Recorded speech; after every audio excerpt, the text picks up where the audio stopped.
জমজমাট একটা প্রথম টেস্ট হয়েছে, জমজমাট একটা টেস্টের সমাপ্তির আশা আমরা করছিলাম, যদিও সেই আশাটা বিফলে গেছে ট্রাভিস হেড, অ্যালেক্স কেইরি এবং বি ওয়েবস্টারের 50-তে। কারণ এই দিনটা যখন অস্ট্রেলিয়া শুরু করে 4 উইকেট গিয়েছিল তাদের, 92 রান তাদের বোর্ডে ছিল, 10 রানের লিড ছিল ওয়েস্ট ইন্ডিজের, 82 রানে এগিয়ে থেকে অস্ট্রেলিয়া দিনটা শুরু করে এবং আমরা ভাবছিলাম যদি 150 বা 200-র মধ্যেও অস্ট্রেলিয়াকে ওয়েস্ট ইন্ডিজ আটকে রাখতে পারে সেক্ষেত্রে ওয়েস্ট ইন্ডিজের পক্ষে ওই রানটা চেস করা হয়তো সম্ভব।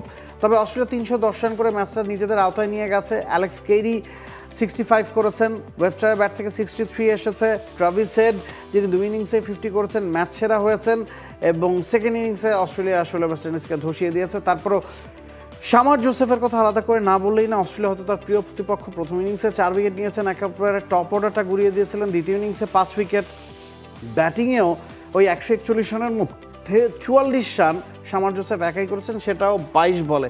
শামার জোসেফের জন্য একটু আসলে খারাপ লাগছে, তবে শ্রেয়তর দল হিসেবেই অস্ট্রেলিয়া ম্যাচটা জিতেছে। কারণ অস্ট্রেলিয়া এমন একটা দল, তারা জানে যে একটা ইনিংসে তারা যদি কলাপসও করে ওয়েস্ট ইন্ডিজের এগেনস্টে ফিরে আসার সামর্থ্যটা তাদের আছে এবং সেই বিশ্বাসটাই তারা মাঠে দেখিয়েছে।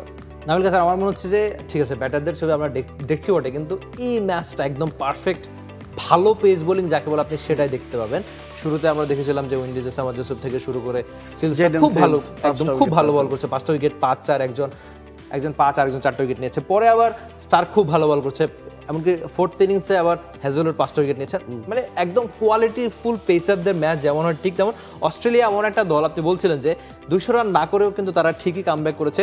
আর আরেকটা নাম হতে পারে যে ট্রাভিস হেড, অস্ট্রেলিয়া যখনই বিপদে পড়ে তিনি ফার্স্ট ইনিংসে খুব গুরুত্বপূর্ণ একটা ইনিংস খেলেছিলেন, পরের ইনিংসও ঠিক তাই। আর আরেকটা ব্যাপার হচ্ছে কি, মানে ভালো পেসাররা নিজেদের সামর্থ্য জানান বোধ করি, এমন সব উইকেট এমন সব ম্যাচে দেন, সেই ম্যাচটা আরেকবার প্রমাণ রাখলো অস্ট্রেলিয়া উইন্ডিজ ম্যাচ। এবং ওয়েস্ট ইন্ডিজ নিজেদের কিছুটা দুর্ভাগ্য ভাবতেও পারে। ড্যারেন স্যামি তিনি সেকেন্ড দিনের প্রেস কনফারেন্স শেষে এই বিষয়টার দিকে আলোকপাত করেছিলেন যে 50-50 কলগুলো তাদের দিকে যাচ্ছে না। এবং সবচেয়ে বড় কথা হচ্ছে অ্যাড্রিয়ান হলস্টক যিনি টিভি আম্পায়ারের দায়িত্বে ছিলেন, তাকে নিয়ে অনেক ধরনের প্রশ্ন উঠছে। কারণ ব্যাক টু ব্যাক 2টা দিনে তিনি 3-4টা খুবই বাজে সিদ্ধান্ত দিয়েছেন।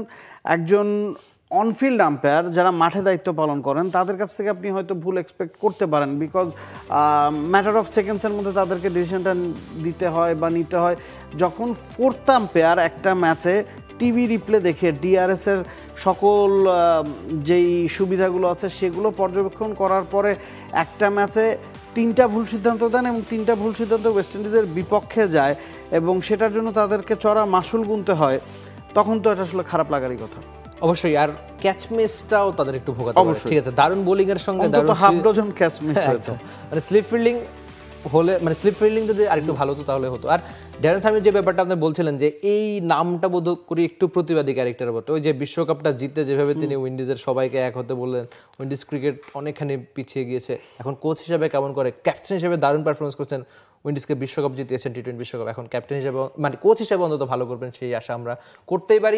For more updates, subscribe to our YouTube channel and click on the bell icon. Follow us on Facebook and Instagram. Download T-Sports app to enjoy exciting games and highlights. Visit tsports.com.